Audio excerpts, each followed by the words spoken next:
What is up, everybody? This is Lyle, No Hippie Trucking and Transportation, coming at you from just outside the Millennium Building at the Prime Inc. Springfield Terminal. Got up here trying to get a driver placed in an empty truck I had, so I've been dealing with getting that to Peterbilt to get some work done on the truck that was due, and getting a DOT inspection that was supposed to be done in about 40 days. So went ahead and did that now so the driver could get out there, not have to worry about coming back to get that done. And I also stopped and got a chassis lube. So been dealing with that. And you know, some of you guys out there that are prayer warriors and things like that, we have a Prime driver that's been dealing with a few things lately. Don't really want to get in the specifics on that, but it's been kind of weighing on my mind. I'm not sure if a generic prayer works like that, but if you happen to be that type, just throw up a generic prayer for this driver, and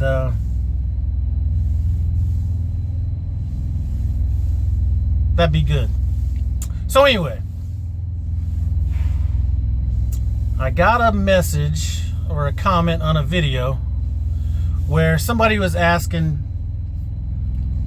Lyle, how the hell do you drive 600 plus miles a day and find parking last minute? He said he's been driving over the road 4 months, and then that's been kind of the most stressful part of his job. So I wanted to kind of touch on that a little bit. Now, the first thing that I do when I start, now I don't really trip plan. I think that running your ass off beats a good trip plan, but I do try to look out, you know, down my path and see kind of what's available. So when I first start my drive shift, I look for parking that's going to be about 525 miles away, 575 miles away, and 600 miles away, just to kind of see what's in that area. And I'll kind of choose a few truck stops in those areas. Now, usually I'm going to drive at least 6 hours before I take a 30-minute break, unless I need to fuel up. At that point, whenever I stop, I'll try to kind of narrow it down. So I'll be like, okay, I'm definitely going to get past this first set of truck stops and maybe even the second. So I'll just kind of start fine-tuning that. So it's not like I'm really looking for anything last minute.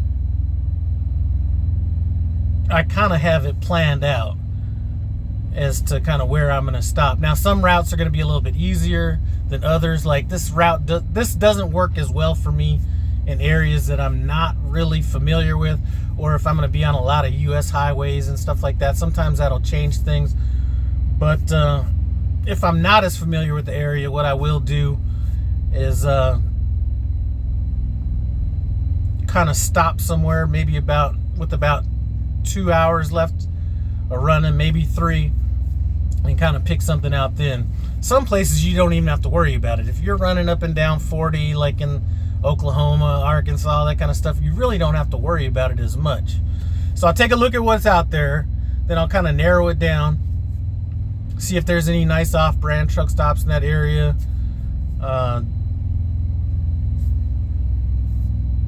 And then I'll move on to like Love's, Pilot, Flying J, Petro, TA, things like that. So it's really not that I'm looking for anything last minute. I mean, sometimes I will, but normally there is a little bit of method that goes along with it. It's just not winging it 100%. I think the newer you are, the more you end up having to wing it, just because you're not as familiar with it. But as time has gone by, I really don't even need to trip plan that much. If I'm in certain areas, I just know, you know what, I'm not even gonna have to worry about parking up. There's gonna be something along this route, regardless of how much time I have left to find somewhere to pull in. So that's pretty much all I do. There's really no magic to it or anything like that.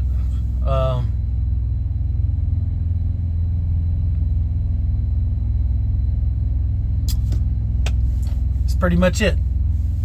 So hopefully we will have everything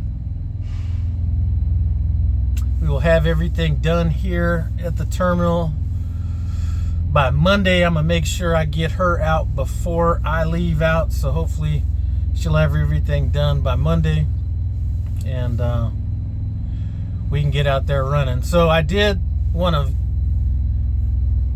touch on something else that was brought up in our last meeting, which I totally agree with. Maybe I'm wrong, I don't know, but one of the things that was brought up was a question that was asked, like, is weather ever a reason for an accident?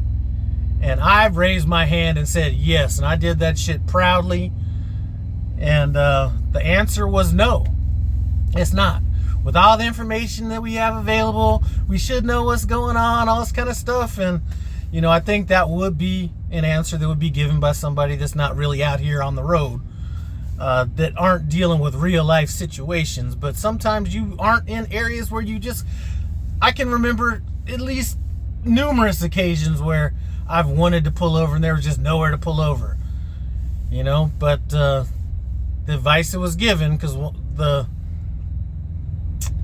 circumstance that I posed was, if you're at a receiver, you get unloaded, now you're empty, you gotta leave, and you gotta get somewhere to find parking. And what was basically told was not be a victim, call and get with dispatch, and then get with sales, and then they'll call this DC or wherever you're delivering and allow you to stay overnight. So I'm taking that I'm taking that at face value. So if that situation happens again, I'm gonna just sit at tell these people I'm not moving because of the weather, and then, you know, if they want to push it past that, then they'll just have to push it back past that and go from there. So I mean, that's not the only situation. Sometimes it just really irritates me that the people that are talking about this stuff aren't the ones that are out here dealing with it. So, you know what? I'd like to see in the comment section below what your thoughts on that are. You know, because listen, I'm not right about everything, so maybe bad weather isn't a reason for an accident. I haven't been in an accident, but like I said a while back, I mentioned it a couple times, I got a critical event, almost jackknife going 18 miles an hour, looking for a place to park. It wasn't like I wanted to be out there driving, but I had to go somewhere. You know, I think I was in, I forget where I was at one time, where another driver asked if he could sit there, and I think the person at the guard shack just pointed at something saying that no overnight parking's allowed, and something about calling the police or something like that. That's been years ago. I really don't remember the circumstances around that. I think I might have even been in training when that happened, but I just think whether weather is or isn't, or can or cannot be cause for an accident, I think somebody that's actually been out here would probably be somebody that should be the one making those statements. It's a whole lot easier for me to Monday night quarterback anything. It's a lot harder for me to actually be out here on this field and deal with these conditions. So I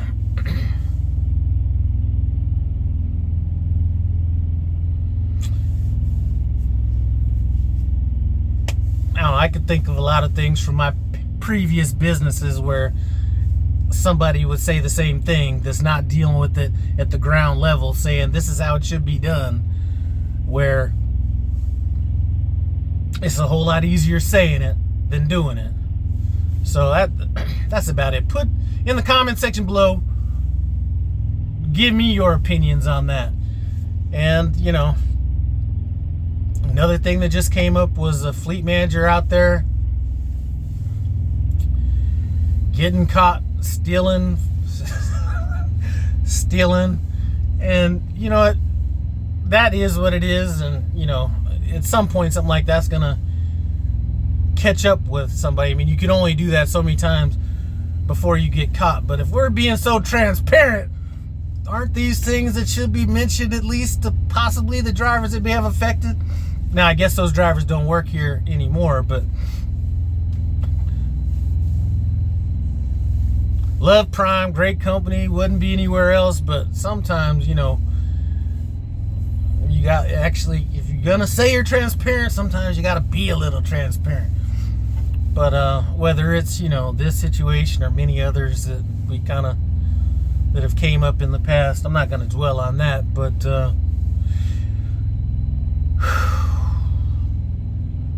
I'm just going to end this by letting everybody know, if something happens out here in this weather, it's on you. Do not expect no backup. Do not expect anybody. It's on you.